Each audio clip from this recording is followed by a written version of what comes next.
ধন্যবাদ আমাদের মানবতার কল্যাণে নিয়োজিত আমরা সরিষাবাড়ি সংগঠনের সাধারণ সম্পাদক আনিস আহমেদকে। তিনি সংগঠন নিয়ে যে কথাগুলো বললেন খুবই ভালো লাগলো।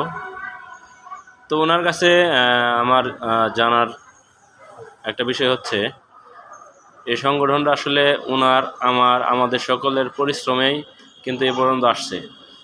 এই সংগঠনের সদস্য নিয়ে উনি আমাদেরকে কি বার্তা দিতে চান, ওনার ভবিষ্যৎ পরিকল্পনা, এই বিষয় নিয়ে 2-4টা কথা বলবেন। আনিস সাহেব আমার দীর্ঘদিন ছিল এটা। আনিস সাহেব, এবং দীর্ঘদিন যাবৎ উনি ব্যস্ততার কারণে আমাদের সংগঠনে সময় দিতে পারে নাই, এটা আপনারা সবাই জানেন। এখন ওনার কি প্রবলেম ছিল আমাদেরকে একটু শেয়ার করবেন। ধন্যবাদ। আসলে সংগঠন থেকে একটু মাঝখানে আমি অনেকদিন গ্যাপে ছিলাম, সেটা হলো আমার পারিবারিক কারণে,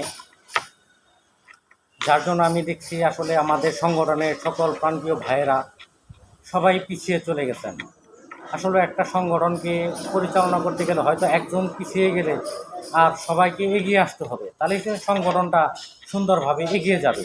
এখন আমি সংগঠন থেকে হয়তো কিছুদিন অ্যাক্টিভ থাকতে পারলাম না, তার মানে এই না আমার পাশাপাশি সবাইকে অ্যাক্টিভ থাকতে পারবে না। আসলে একজনের সমস্যা থাকতেই পারে, এই জন্য আমার ঘাটতিটা আপনাকে পূরণ করতে হবে।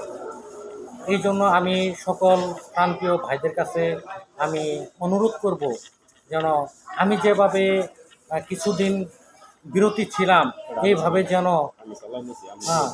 এইভাবে মানে আমি গ্যাপে থাকার কারণে আমাদের সংগঠনের সভাপতি ইঞ্জিনিয়ার আব্দুর রশিদ সাহেব সংগঠনটাকে আমার জায়গায় সে সংগঠনটা চালিয়ে নিয়ে গেছে।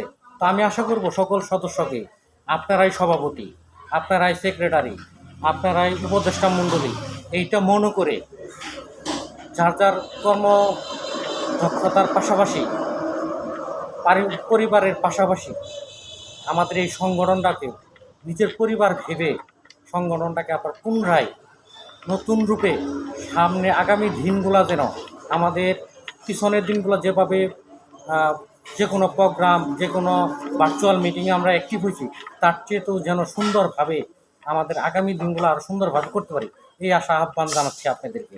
আমিও আজ থেকে আশা করতেছি আপনাদের মাঝে সবসময় আমাকে পাশে পাবেন আপনারা, এবং আমিও যেন আপনাদের সবসময় পাশে পাই, এই আশা ব্যক্ত করি আপনাদের কাছে। সবাই ভালো থাকবেন, সুস্থ থাকবেন। সবার প্রতি আমার সালাম। আসসালামু আলাইকুম। ধন্যবাদ সাধারণ সম্পাদক সাহেব।